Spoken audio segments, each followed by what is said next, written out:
In this exercise, I'm going to share how mindfulness can help restore feelings of confidence that may have been negatively impacted over time.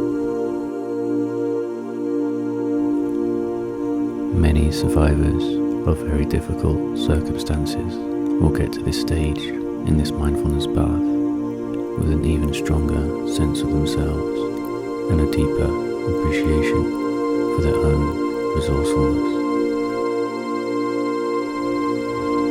But trauma and deep internal challenges can leave its mark on confidence, attitudes, relationships, and behavior long after the core wound has healed.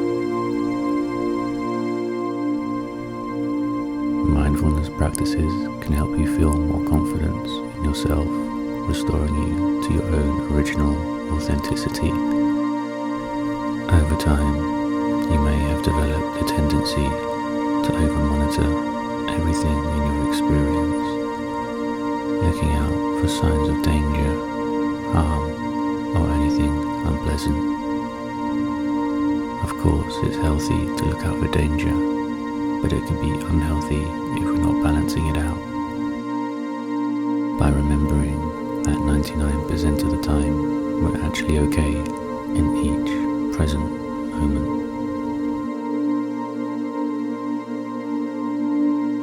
So, if you learn to acknowledge your monitoring without letting it take over, you'll stop undermining your confidence in your current state of okayness. By opening up to and bringing mindfulness to all the positive states of being throughout your day, your sense of self-confidence will grow bit by bit, drop by drop, until your water bucket of self-confidence is full and embodied.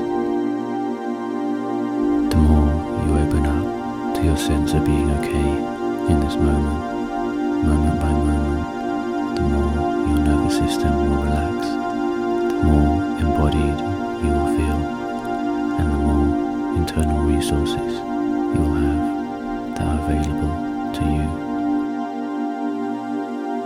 By also bringing mindfulness to more and more moments of safety, health, happiness, and peace, you will automatically increase self-confidence with you and feel more confident about others. You're okay in this moment. You're safe in this moment. If you're breathing, then there's more right than wrong with you. When you're present, you have the resources to choose how you relate to your experience. Excellent, well done. I hope you feel more confident about yourself in this moment. To recap, trauma can leave its mark on confidence, attitudes, relationships, and behavior long after the core wound has healed. You may have developed a tendency to over-monitor everything in your experience, looking out for signs of danger, harm, or anything unpleasant. By opening up to and bringing mindfulness to all the positive states of being throughout your day, your sense of self-confidence will grow